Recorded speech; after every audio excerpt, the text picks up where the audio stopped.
Hoje, então, vamos continuar falando sobre o conceito de discurso, né? Hoje a gente vai entrar na parte que fala sobre os interdiscursos, ou seja, a intertextualidade, para a gente chegar num conceito mais específico para a gente aqui na formulação de um TCC, de um trabalho de uma monografia, é, que é a ideia da fundamentação teórica, da pesquisa bibliográfica, beleza?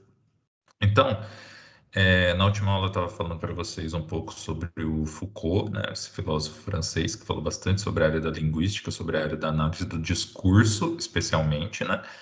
E a gente viu o que é o conceito de discurso para o Foucault, né? Então nós temos a ideia do enunciado, que é aquilo que no senso comum a gente considera como discurso em si, né? Como aquilo que é falado, que é escrito, que é levado, né? E aí a gente tem os conjuntos de enunciados que vão formar essas esferas discursivas, essas classes discursivas, né? Que podem se conectar entre si, mas que elas têm características específicas que elas correspondem a esferas de comunicação da sociedade ali específicas, né? E nós vimos as ideias de que um discurso ele sempre existe historicamente, né? Ele sempre existe a partir de sujeitos que não são necessariamente ali os indivíduos em si, né? Mas são aqueles que têm o status de fala, então o sujeito ele tem a sua fala, a possibilidade de fala a partir do lugar de onde ele fala, a partir da situação em que ele fala, a partir da posição em que ele fala, né? E os discursos eles existem dentro então de uma relação de poder, né? Que estabelece muito do que se pode ou não falar, do que se deve ou não falar, não falando no sentido de proibição ou não, mas daquilo que é aceito, né? Vou dar um exemplo para vocês, né? O Foucault fez um estudo, por exemplo, sobre o discurso psiquiátrico, né? Enfim, sobre os manicômios, sanatórios, né? Os lugares onde as pessoas eram internadas antigamente, inclusive, né?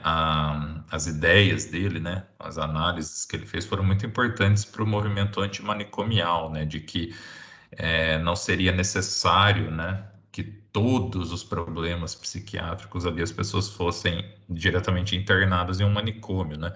Porque ele fez uma análise do discurso que justificava a existência dessas instituições, o discurso da psicanálise que colocava, né, da psicanálise não, da psiquiatria, né, que colocava determinadas enfermidades ali como desvios a serem afastados da sociedade. Então ele ia ver, né, por meio do próprio discurso, né, dos discursos por uma temporalidade no decorrer do tempo, ou seja, de uma fundamentação teórica sobre o tema, né, vendo como que se formou, né, essa ideia que se tornou ali, principalmente ali no século XIX, depois ali pelo século XX, esse discurso psiquiátrico voltado para a ideia do manicômio, do isolamento da pessoa da sociedade, a pessoa como um perigo e tudo mais. E foi ali a partir da análise das contradições desse discurso, né, da formação, de como esse discurso ele surgia a partir de uma posição de poder, ou seja, de quem trazia esse discurso, quem falava, né, quais eram as contradições de quem falava e os contrapontos, né, eles eram levados em consideração, sim ou não? Então, ele fazendo uma análise por meio do próprio conceito dele de discurso, né, dentro de uma esfera específica, né, do discurso psiquiátrico, ele fez ali, então, toda uma análise das contradições desse discurso historicamente, que era tido como o discurso psiquiátrico, ou seja, como uma imposição de poder, de organização da sociedade, a partir de um grupo ali que definia, né, quem está apto a viver em sociedade e quem não está, né? A partir da elaboração de um discurso, certo? Então, eu falei um pouco sobre os enunciados, sobre as esferas discursivas, né, as classes discursivas, enfim, as formações discursivas, que pode ser a jornalística, a acadêmica, né, a jornalística eu já falei, né, a publicitária, etc. Aí hoje eu vou começar falando um pouco para vocês sobre a heterogeneidade discursiva, que é a ideia da dispersão dos enunciados, uma ideia de que os enunciados eles são acontecimentos, né? Então, além do aspecto, né, da textualidade do enunciado como um texto, né, como um conjunto ali de palavras trazendo alguma ideia, a elaboração deles, a elaboração do discurso, né, ela está dentro de um acontecimento. Ela própria é o acontecimento, né? Se a gente pensar, por exemplo, historicamente, assim, né? Como que a gente entende determinados processos históricos? Por meio dos documentos, né? Por meio dos discursos que foram feitos, inclusive da própria educação, né? Então, quando eu estou falando aqui nesse conceito de discurso para vocês, é a gente pensar o seguinte: vou dar um exemplo pensando na nossa atividade prática, né, como professores.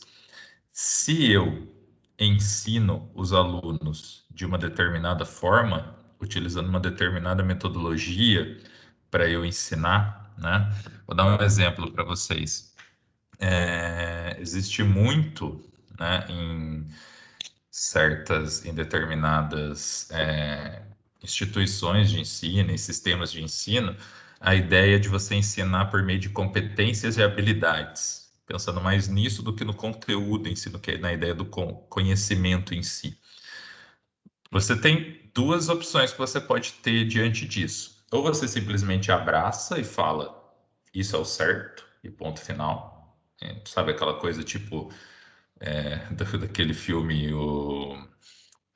aquele filme baseado na peça do Ariano Suassuna, lá esqueci o nome. É o Alto da Compadecida. Não sei, só sei que foi assim, né? Por que que você está ensinando os alunos seguindo a ideia de habilidades e competências, né? Estando isso ali como algo mais importante, superior ao conteúdo, ao conhecimento do conteúdo em si. Não sei, só sei que foi assim. Alguém falou para ser assim. Agora, existe uma outra forma que seria essa ideia de analisar o discurso, né? Que nós, como educadores, principalmente quando a gente vai entrar nessa parte acadêmica, pensar sobre a educação, pensar sobre as formas da educação, né? Que eu estou trazendo para uma esfera discursiva específica, que é a da educação, né? Então, por exemplo, dentro desse exemplo que eu falei, se a gente for pensar nos processos históricos, né? Que construíram essa ideia de habilidades e competências, de repente em detrimento do conteúdo, né? O que é eu pensar isso historicamente? Eu sentar lá e ficar tentando imaginar, um dia era assim, ou no outro não era mais? Não, é eu me voltar aos próprios discursos, aos enunciados, aos textos, né, que marcam isso, né? Ou seja, em que período histórico se localizam ali os textos de cada uma das vertentes, né? Quais são os textos fundamentais que trazem essa mudança de visão, de posicionamento? Quais são as intenções desses textos, né? Que trazem essa mudança de pensamento? Mas onde eu vou buscar essas intenções? Nos próprios textos, né? Ou seja, no que está escrito ali e em outros textos referentes a esses, né? Então, essa é a ideia da dispersão dos enunciados, né? Para a gente formar uma ideia em cima de um tema, né?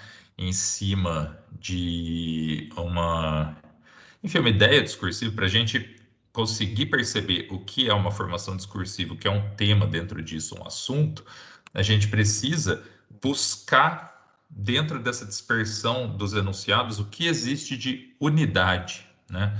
Ou seja, qual é a ideia central dentro desse tema que eu estou pesquisando. Então, se eu quero compreender, voltando ao meu exemplo, por que que existe uma tendência nos sistemas escolares de querer trabalhar habilidades e competências em vez de conteúdos, eu vou voltar para os textos teóricos que falam sobre o que são habilidades e competências, para os textos teóricos que mostram a diferença entre eles, o trabalho com conteúdos, por que que um deveria ser mais importante que o outro.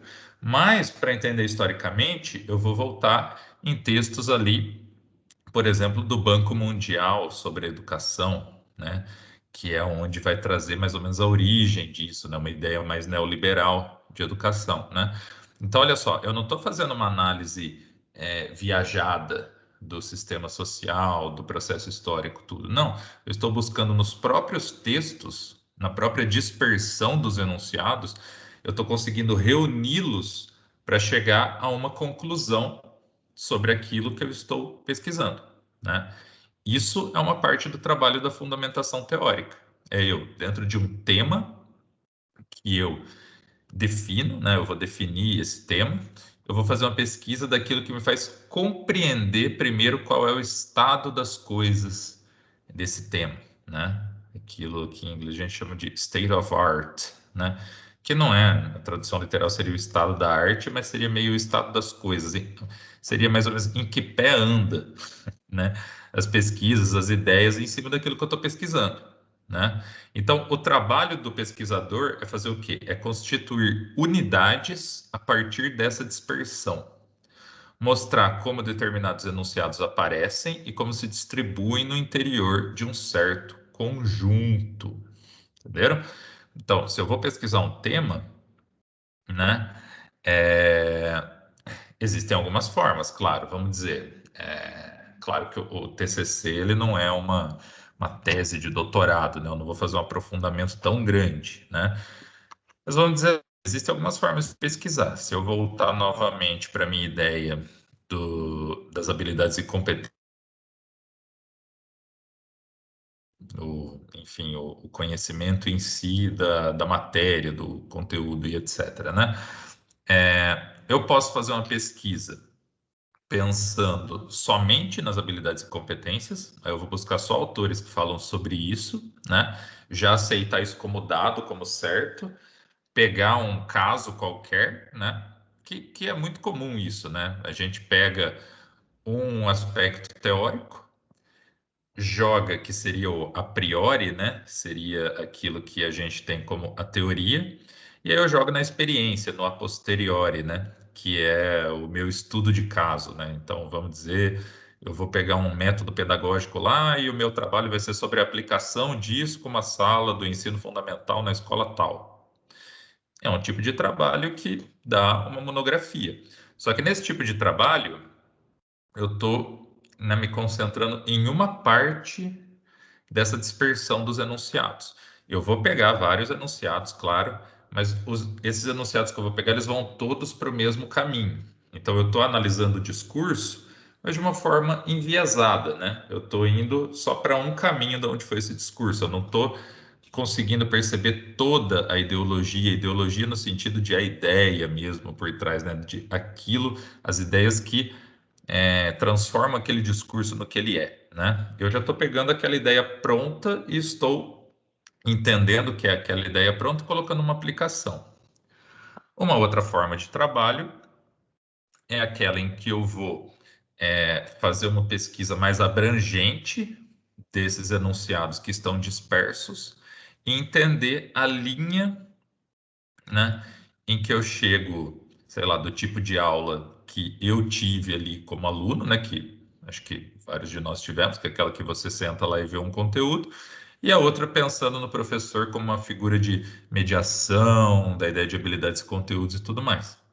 Vejam bem, na minha fala que eu não estou fazendo um juízo de valor nem de uma nem de outra. Eu estou falando que a gente pode fazer uma pesquisa que ela tome algo que hoje está mais em evidência, né, que seria a ideia de trabalhar habilidades e competências, e coloco dentro de um estudo de caso. Eu vou pegar uma parte só dessa dispersão dos enunciados e colocá-las ali em prática. De alguma forma, eu vou reunir esses enunciados, né? Mas eu vou pegar só uma parte do conjunto, né? Uma outra forma de pesquisa é eu conseguir entender esse processo. Antigamente estava mais em evidência, hoje em dia é o outro. Qual é a diferença entre os dois, né? Pela percepção, a partir do próprio discurso, né? Não tirando da minha cabeça, tipo, ai, na época dos meus avós a escola era melhor e hoje é uma porcaria, então ponto final. Não, a partir da experiência de fato, daquilo que está nos discursos, daquilo que está documentado, daquilo que é empírico mesmo, né? Como eu consigo fazer um julgamento de qual dos dois seria melhor, né? Entre as diferenças, qual que seria mais aplicável dentro de uma sala de aula. Então, o trabalho do pesquisador é esse, é buscar dentro dessa dispersão dos enunciados a unidade, né? É assim que a gente pensa as ciências humanas, né? Você nada mais está fazendo do que o que alguém das ciências. E quando a gente vai estudar dentro da educação, né, mesmo que você seja um professor de matemática, se você vai pensar não a matemática pura, né, fazer simplesmente um trabalho de exatas na área da matemática, mas se você vai pensar na educação, no ensino de matemática, no ensino de biologia, você já está nas ciências humanas, né? Você já está pensando em algo que é dado historicamente, que é a educação, o processo educativo, né? É diferente de eu fazer ali as hard sciences, né? Que seria aquela coisa do experimento mesmo ali. Mesmo assim, eu vou ter que fazer a busca, né, do que já foi feito antes, dos experimentos anteriores, enfim, eu vou ter que fazer um levantamento bibliográfico, uma fundamentação teórica. Mas é claro que a minha pesquisa ela vai ser mais experimental. No caso das ciências humanas, onde se encaixa a educação, inclusive, o experimento, né, o buscar o experimental, ele é por meio do teórico, por meio dos textos, por meio da compreensão das teorias, né, dessa temporalidade, né, como se forma uma teoria, de onde ela vem, qual é a diferença dela para outra, por que que ela existe hoje, e aí o que se fala sobre essa teoria, sobre esse tema específico, né, o que é visto como positivo, como negativo, aquilo que eu imaginei como a minha ideia, o meu tema, né? Eu consigo corroborar isso nos textos em que eu fui fazer a minha busca, né? Eu não consigo, né? Eu estou trazendo algo novo, vamos dizer, mas esse algo novo ele se justifica, né? Eu consigo manter a ideia que eu estou trazendo em comparação com o que já foi feito com outros textos, ou seja, eu passo a fazer parte dessa dispersão de enunciados, só que para eu fazer parte de um conjunto, eu tenho que entender esse conjunto como unidade, né? Que é o que as boas pesquisas fazem, né? Elas buscam, elas pesquisam, elas fazem ali a sua fundamentação e elas, dentro dessa dispersão, né, dos muitos enunciados, elas encontram, né,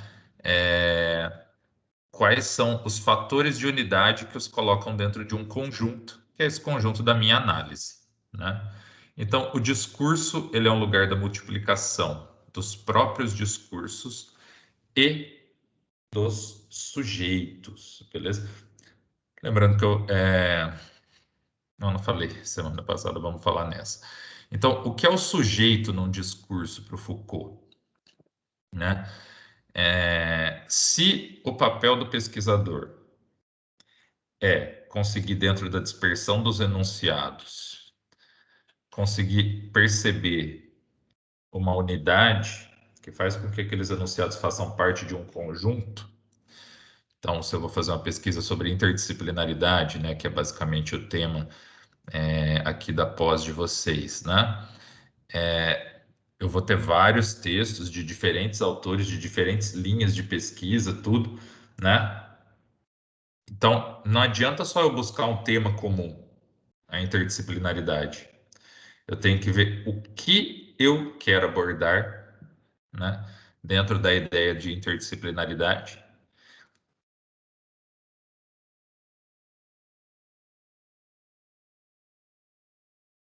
que aquilo é falado, por quem aquilo é falado e qual é a validade daquilo que é falado, para eu entender qual é o lugar daquilo que eu quero falar.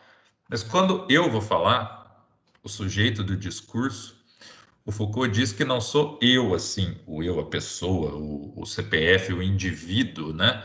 Enfim, o eu que se coloca como autor. O sujeito do discurso, ele também vai fazer parte desse tecido, né? Desse tecido social, desse tecido dos discursos, né? Se o social ele é criado a partir do significado, ou seja, a partir dos próprios discursos, né? Então os indivíduos, eles também são, né? Então, o sujeito social, ele não é a causa e nem a origem do discurso, eles são efeitos do próprio discurso, né? Então, quando eu vou falar em um sujeito, né, você como autor, a pergunta que eu tenho que fazer não é quem fala algo, né? Não é, por exemplo, estou vendo uma fotinha aqui embaixo da Juliana Macioli, está aparecendo aqui para mim.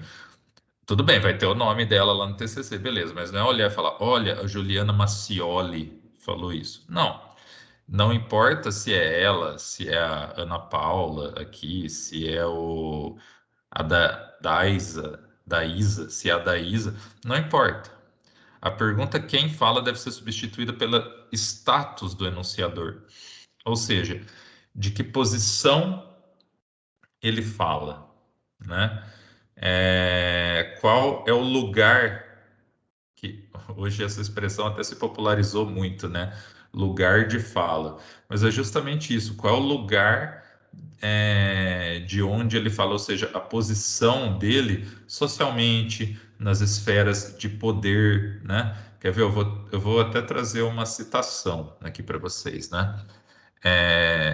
Então, o Foucault diz assim, né? Que a pergunta quem fala, ela deve se desdobrar em muitas outras. Uma delas, qual é o status do enunciador? Qual é a sua competência? Em que campo do saber se insere? Qual é o seu lugar institucional? Como seu papel se constitui juridicamente? Como se relaciona hierarquicamente com outros poderes além do seu, né? Vou dar um exemplo para vocês disso. Vocês já devem ter visto, é muito comum em programa da TV, programa jornalístico, sei lá, tipo da Globo News, eles chamarem economistas para falarem sobre educação. Mas será que a visão de um economista sobre a educação, ela é a mesma visão de um pedagogo, por exemplo, né? De alguém de uma faculdade de educação mesmo? Ou será que a visão do economista ela tem uma outra ideologia, ideologia no sentido de ideia a ser defendida mesmo, né?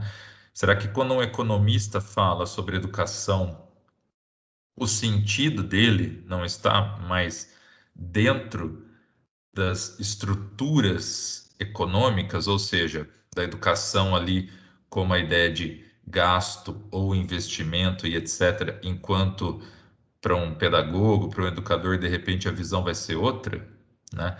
Então, assim, percebam, não importa só quem é o autor, quem está falando, mas o status, essa posição institucional, qual é o campo do saber, ou seja, o lugar de onde essa pessoa fala. Que é daí que a gente tem essa expressão que hoje se popularizou bastante também, o lugar de fala, né? É diferente eu aparecer aqui e começar a dar uma aula para vocês sobre o racismo no Brasil, né? Eu vou falar da minha posição como professor, né, de instituição federal, uma pessoa branca, né, de classe média, etc, etc.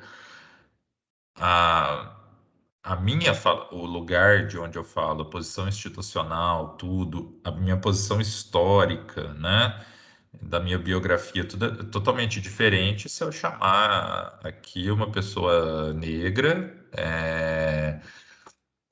de repente, mesmo que faça parte da mesma instituição, vamos dizer, uma pessoa negra da mesma instituição que eu, que a única diferença da vida dela para mim hoje é que ela é da cor negra e eu sou da cor branca. A fala dessa pessoa provavelmente já vai ser diferente, mesmo que tenha coisas similares, né? Os detalhes, o lugar de onde ele parte, né? As experiências, né? O todo do discurso não vai ser igual, porque o lugar de onde falamos é diferente. Assim como o lugar de onde eu falo e de onde ele fala vai ser diferente de se for uma pessoa negra da periferia, por exemplo, que ainda tem que lidar ali com as mazelas do racismo, dos problemas econômicos no dia a dia e tudo mais. Então, assim, as falas, elas vão se diferenciar a partir das posições, né? Isso a gente vê todo dia em todos os assuntos, né? É, não adianta só eu ver quem é o autor do discurso, mas qual é a posição que aquele autor ocupa, né? Por exemplo, só para dar mais um exemplo, vamos dizer que eu vou vai ter algum debate sobre legalização das drogas, né? Aí eu coloco nesse debate um policial, um pastor e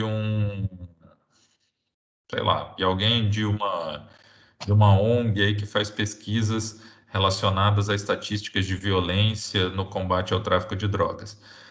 As posições dessas pessoas dentro de um mesmo assunto, os discursos deles vão ser diferentes. Mas não diferentes porque um chama João, o outro chama Antônio, o outro chama, sei lá, Israel, né? Vão ser diferentes porque a posição da fala deles é diferente, o lugar institucional deles é diferente, os interesses por trás da fala, aquilo que eles representam no momento que eles vão falar é diferente, entendeu? Então, a ideia da autoria, né, do sujeito que está por trás do discurso, vai passar muito pelo lugar da onde a pessoa fala, né? Isso, quando vocês forem fazer pesquisas, no momento em que, né, o momento que você vai escolher um tema de pesquisa e a forma como você vai abordar esse tema, passa muito por isso, né? Vai passar muito pela posição que você está ocupando. No caso de vocês, a experiência que você tem na sala de aula, né? A gente pode ter aqui dois professores que dão aula da mesma disciplina, né? Tem um lugar institucional parecido, mas eles estão em espaços diferentes no dia a dia. Talvez um esteja numa escola num bairro mais privilegiado e o outro num bairro mais periférico, tudo onde a mesma experiência não vai funcionar, né? Então, na hora de pensar já o tema, na hora de pensar já qual vai ser a experiência, os dois provavelmente já vão partir para lugares diferentes. Não só porque eles são pessoas diferentes, mas porque a posição que eles ocupam, né, o lugar ali, nesse caso, o espaço que eles estão ocupando, né, dentro desse espaço institucional, né, do ser professor, é um espaço diferente, né?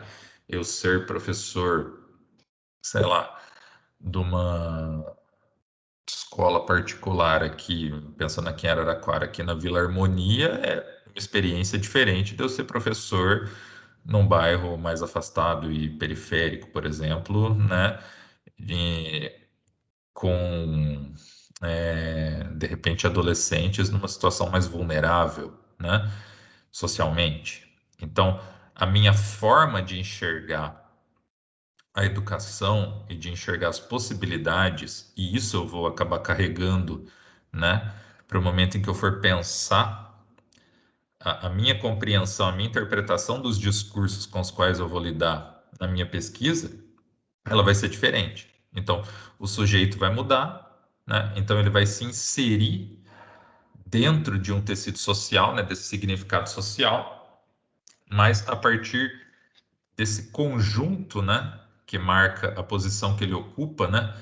Ou seja, o seu status, a sua competência, o campo do saber, o lugar institucional, né, o seu papel jurídico, a sua relação hierárquica com outros, né, o lugar, ou seja, o seu lugar de fala, vai mudar muito a sua forma de lidar com o discurso, de elaborar, ou seja, de transformar essa dispersão em unidade.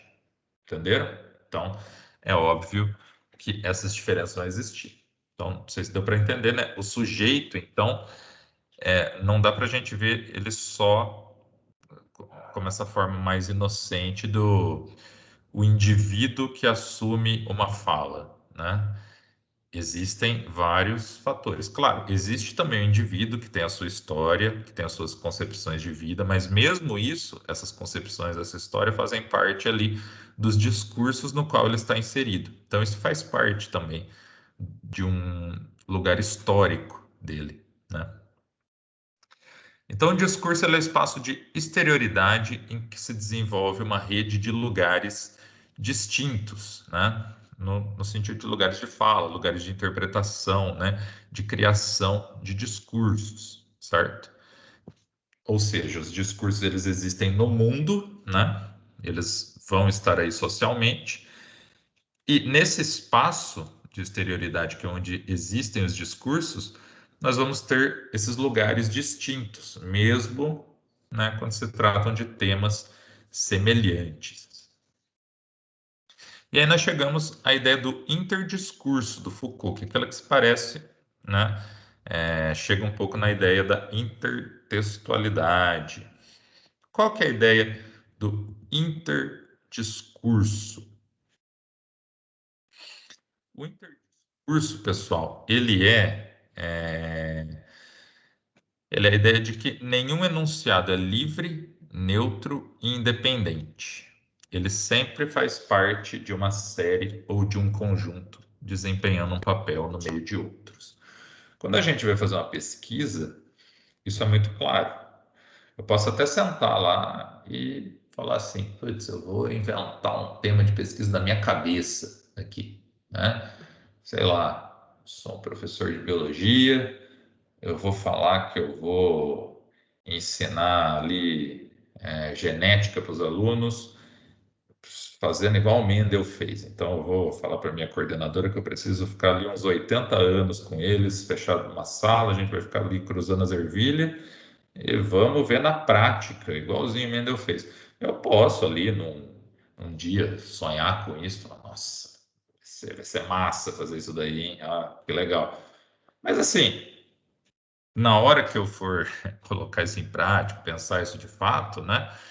é, eu não vou tirar as coisas assim da minha cabeça, né? Tudo que eu vou fazer, a experiência que você tem na sala de aula, mesmo que você não esteja escrevendo sobre ela, agora vocês vão escrever sobre a possibilidade de uma experiência. Não necessariamente uma experiência que vocês fizeram, que vocês viveram, mas a possibilidade de uma experiência. Mas a experiência que vocês vivem na sala de aula, ela não existe no nada. Ela não é completamente livre, independente, ela não é neutra. Ela vem, né, de algo que é colocado hoje, em teoria, como deve ser organizada uma aula. Onde vocês aprenderam isso? Basicamente, na faculdade, né? Onde eu aprendi? Na faculdade. Então, você até pode trazer as suas ideias, mas as suas ideias elas não existem fora daquilo que te foi passado como aquilo que já existe, né? O que você faz quando você traz suas ideias? Você dialoga com aquilo que já existe. Por isso que não existe enunciado livre, neutro e independente. Por quê? Eu parto do que já existe e eu vou dialogar com aquilo. Ou eu vou concordar, ou eu vou concordar com críticas, né? Ou eu vou discordar um pouco, né? Vou sair um pouco, mas vou assumir que tem coisas boas, ou eu vou discordar totalmente. E mesmo no meio dessas quatro existem outras nuances, mas assim, eu nunca parto do nada, né? Eu falei para vocês sobre o uso da norma padrão. Aí algum dos colegas aqui falou assim: ah, eu acho que a gente não devia usar a norma padrão para escrever TCC, monografia, acho que devia ser tudo de acordo com as variantes que a gente utiliza, sem se preocupar com isso. Tá, mas quando o nosso colega falou isso, ele falou de uma forma livre, neutra, independente? Não, ele partiu de uma ideia que já existe, que é qual? Os textos oficiais, eles são escritos dentro de uma norma padrão. Ele não concordou com essa ideia, né? Ou seja, o discurso dele não surge do nada, né? O discurso de crítica, de oposição a alguma coisa, surge daquela coisa que ele está criticando. Um discurso de concordância com alguma coisa surge daquilo com que eu concordo. Então, se eu vou fazer alguma pesquisa qualquer sobre interdisciplinaridade, eu não estou inventando isso agora, né? Eu estou partindo de algo que já existe, do que já foi feito, e aí eu vou me inserir dentro desse diálogo, né? Vou me inserir dentro desses enunciados, desse conjunto de enunciados sobre um tema, né? Então, para você fazer uma análise, em geral, você vai buscar textos de um mesmo campo discursivo que versem sobre o mesmo eixo temático. Então, pegando de novo o nosso exemplo, eu vou fazer uma pesquisa sobre interdisciplinaridade. Esse é o meu TCC. Então, vamos dizer, eu sou um professor de biologia, aí eu vou fazer algum projeto sobre interdisciplinaridade com a disciplina de química. Eu vou pegar um tema lá que existe interdisciplinaridade entre os dois e eu vou usar lá as metodologias ativas, né, para fazer o desenvolvimento desse plano de aula ali para eu ensinar tal conteúdo, né? Aí eu vou partir de uma ideia inicial, né, de uma proposição de que a aula simplesmente passando o conteúdo como forma de memorização de decoreba, ela não funciona, né? E são conteúdos parecidos de disciplinas que são colocadas como disciplinas diferentes dentro do currículo, né? Mas na verdade tem várias semelhanças, então dentro disso eu vou fazer um trabalho ali de interdisciplinaridade que vai fazer a utilização das metodologias ativas, né? Beleza, eu fiz a minha proposição. Que textos que eu vou buscar? Obviamente, textos do campo daquele que eu estou fazendo. Qual é o meu campo discursivo? Acadêmico. Eu não estou escrevendo para super interessante, né? Eu não estou fazendo um texto de divulgação científica, eu não estou escrevendo uma reportagem, né? Então, o mais óbvio, não que eu vá ficar só nisso, mas o principal da minha busca, né? Quando eu for fazer a minha análise do que já foi feito, vai ser o quê? Textos acadêmicos. Textos acadêmicos de que área? Da área de educação, que falem sobre o quê? Textos que falem sobre interdisciplinaridade, sobre metodologias ativas, sobre o uso de metodologias ativas em processos de interdisciplinaridade, né? E aí eu vou buscar, né, dentro desses textos do campo discursivo no meu eixo temático, né? Eu vou buscar aquilo que corrobora o que eu estou tentando fazer. Ou seja, vou buscar ideias de metodologia, coisas que já foram colocadas em prática, o que deu certo, o que não deu, se isso realmente é válido ou se não é, né? Se é válido, por que é válido, se não é válido, por que que não é válido, né? O que que já foi feito que eu posso melhorar? Se eu encontrei alguma solução diferente, já foi feita antes, né, eu encontro algum texto em que isso é apresentado, se eu não encontrar, eu realmente tenho algo novo, né? E aí, como é que eu vou trabalhar esse algo novo, né? Vendo a partir do que já foi trabalhado, né? Enfim, eu vou dialogar com os textos. O discurso, né, os enunciados, então, eles não existem independentemente. Eles existem dentro de um conjunto. Eu vou buscar esse conjunto para inserir o meu novo enunciado dentro do próprio conjunto, tá? Os domínios não discursivos a que os enunciados remetem e a forma como eles vivem não são parte da expressão de um discurso, mas de uma condição de sua emergência. Domínio não discursivo, pessoal, são os elementos, né, de análise externos ao discurso. O que a gente, a grosso modo, pode chamar de contexto, né? Em geral, isso tem a ver com a temporalidade, com o momento histórico e tudo mais, né? Eles não são, né, se a gente estiver analisando só o discurso, eles não são ali, pelo menos pelo que o Foucault fala, né, quando a gente vai analisar um discurso, né, eles não, na nossa análise, né, a gente se atém ao que está escrito, beleza. Mas esses fatores externos, eles existem, né, como expressão, quer dizer, não como expressão, como uma condição da existência dos discursos, né? Os discursos existem historicamente, certo? Volto no exemplo que eu dei ali atrás da ideia de habilidades e competências, né? Algo que vem aí de qual seria o domínio não discursivo.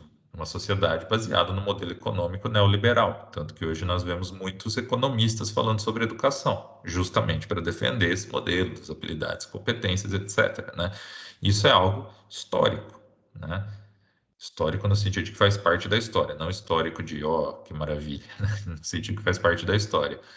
É, quando, vamos dizer, daqui 50 anos que esse modelo nem exista mais, ter olhado e falar, nossa, que baboseira que era aquilo lá, né?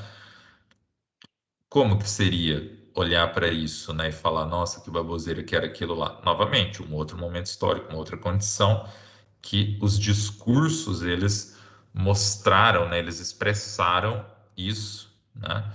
Mas o momento histórico ele existe ali como uma condição da emergência, da existência desses discursos, beleza? Então, eles sempre existem ali interligados entre si. E uma última coisa que é importante a gente saber, os conceitos eles sofrem constantes deslocamentos e transformações. O que isso quer dizer? Se eu for trazer para nossa pesquisa, né? Vamos dizer que eu achei um livro sobre o tema que eu estou falando. Esse livro é de 1980. né? E aí eu fiquei feliz, eu falei, putz, olha só, esse texto aqui que eu tô lendo, ele fala exatamente o que eu queria dizer no meu trabalho aqui. Vou usar sem nem pensar, vou pegar, já vou citar essa parte, até marquei a parte que eu vou citar. Você pode fazer isso? Pode, mas assim, lembra que os conceitos, eles são temporais, né? Eles sofrem modificações, eles podem não sumir, mas sofrem modificações. Isso em todas as áreas, né? Vocês sabem, claro, existem ali aquelas grandezas, né? Que são, principalmente em ciências exatas, tudo, né? Parte de matemática, você fala, "Ah, isso é assim, né? Já tá." Mas nas ciências humanas, a gente pensando em educação, né? Os conceitos em geral, eles vão sofrendo deslocamentos e transformações. Eles não são estáticos, né? Isso em qualquer área, né? Educação, política, né? Enfim, e etc, né? Então, assim, se eu estou fazendo uma pesquisa sobre um conceito, eu preciso entender, né? Buscar fazer a pesquisa da trajetória desse conceito. Não é simplesmente me voltar para um texto ali mais antigo e falar, nossa, falou exatamente o que eu queria dizer. Será que aquilo que foi falado, que era o que eu queria dizer, já não foi. Alguém já não veio com contraponto àquilo, né? Alguém já não mostrou que aquilo talvez não seja tão válido, alguém já não trouxe uma atualização, né? Algo mais aprofundado em relação àquilo, algo mais, enfim, que preencha as lacunas daquele conceito inicial, né? Daquele que eu fui lá e busquei. Não é que eu vou abandonar, né? Aquilo que eu achei, mas eu preciso ver a história daquele conceito, os deslocamentos que ele sofreu, né? Então, em geral, se eu vou para obras mais atuais, mesmo que elas vão falar sobre conceitos antigos, né? São autores ali atualizados, falando, então eu vou encontrar o conceito e já vou saber o que foi feito sobre ele. Então a minha pesquisa ela tem que passar também pela atualidade daquele conceito que eu estou buscando, tá? Então a trajetória de um conceito ela é a história de seus diversos campos, né? De constituição e de validade das sucessivas regras de uso nos diferentes meios teóricos em que ele foi elaborado, beleza? Então, dito isso, para encerrar, eu falo um pouco para vocês sobre a fundamentação teórica em si. Tá, gente? Eu vou descompartilhar aqui a apresentação. Aí vou eu falando aqui mesmo agora, tá? Então, diante de tudo isso que eu falei, o que eu preciso pensar sobre a fundamentação teórica, né? Que é a primeira parte da pesquisa de vocês sobre a qual eu vou falar. Então, a fundamentação teórica, ela vai apresentar as referências nas quais a sua pesquisa se baseia. Ou seja, é quando eu vou buscar os enunciados que estão dentro daquela unidade que eu estou querendo criar, né? Então, o que é uma pesquisa? Uma pesquisa é a busca por uma informação, por um conceito, né? Por algo que eu não sei, mas preciso saber. Quando eu digo não sei, eu quero dizer ainda não sei assim, de forma científica, né? Posso saber por imaginar, pelo senso comum, né? Ou pelo bom senso, né? Mas preciso buscar pesquisar cientificamente. Então é por isso que o trabalho científico ele precisa de fontes fidedignas, ou seja, que são ali, enfim, que trazem fatos, que são comprovadas como válidas, né? Por isso que eu preciso conhecer as fontes e os métodos de busca. Em geral, né, os métodos de busca são em periódicos científicos, né, principalmente aqueles que têm análise pelos pares, né, e que são reconhecidos, né? Se a gente pensar no Brasil, o reconhecimento vem pelas aquele Qualis da CAPES, né? Que indica a nota do periódico. Quanto maior a nota, mais confiável o periódico, porque indica que ele é um periódico bastante citado, bastante buscado, reconhecido como fonte fidedigna da minha pesquisa científica. Então, os periódicos, né, são uma fonte. Se eu for buscar livros, né, eu preciso buscar qual é o reconhecimento daqueles autores que eu estou buscando, né? Por exemplo, vou escrever sobre interdisciplinaridade. Passei na livraria lá na frente, assim, na vitrine, vi um livro falando justamente sobre isso. Foi lá, peguei. Aí vai ver o autor é algum blogueiro de 17 anos. Vai ser uma fonte fidedigna? Pode até ser. Pode ser que escreveu ali uma obra-prima, né? Meio no instinto, assim, analisou, ou ficou lendo em casa tudo. Mas é óbvio, né, que é mais confiável, né, se eu for buscar essas fontes em figuras reconhecidas, né? Professores universitários, autores já reconhecidos, teses de doutorado, né, ou dissertações de mestrado, enfim, trabalhos que passaram por algum conselho de aprovação, né? Por ali figuras de especialistas que mostraram que aquilo é um trabalho válido, de fato. Então, esse é um primeiro passo da fundamentação, eu fazer a minha pesquisa buscando as fontes fidedignas, e aí, claro, ler, né? Se eu achei um artigo um artigo científico que fala sobre o assunto, eu não vou só pegar o título e jogar na minha bibliografia, né? Eu vou ler para ver se ele me traz alguma coisa que eu preciso de fato, né? É, Desculpem. Então, assim, esse é o primeiro passo, né? A gente, dentro de um TCC, então, a gente vai fazer uma revisão bibliográfica, e essa revisão bibliográfica, que é a busca, né? Justamente isso que eu falei aqui, da gente se posicionar no interdiscurso, né? Quando eu estou fazendo a fundamentação teórica, eu estou fazendo uma busca bibliográfica, ou seja, uma busca por obras que vão colaborar com aquilo que eu vou falar. Isso é antes de eu começar a falar com a minha voz. E aí, essa pesquisa, essa revisão da bibliografia, ela vai resultar ali em uma parte inicial do seu TCC, que é um tópico que vocês vão chamar de fundamentação teórica. Fundamentação teórica. O que vai ser esse texto? Esse texto vai apresentar o que já foi dito sobre o tema que eu estou trabalhando, sobre o tema que eu pretendo trabalhar, né?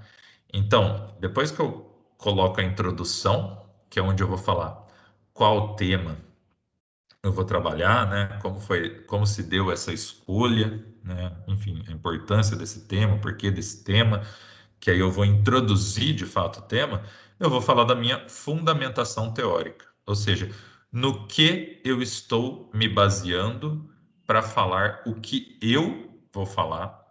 Lembra, eu, o sujeito do discurso, ou seja, aquele que fala a partir de um lugar institucional, de uma posição, né? Enfim, de um sujeito de pesquisa, né? Um sujeito pesquisador, enfim, aquele não o indivíduo eu, né? A pessoa eu, o sujeito do discurso, né? Então, aquilo sobre o que eu vou falar, né? Onde, a partir de onde eu me insiro, né? Ou seja, de onde eu vou partir para trazer a minha ideia. Beleza, gente?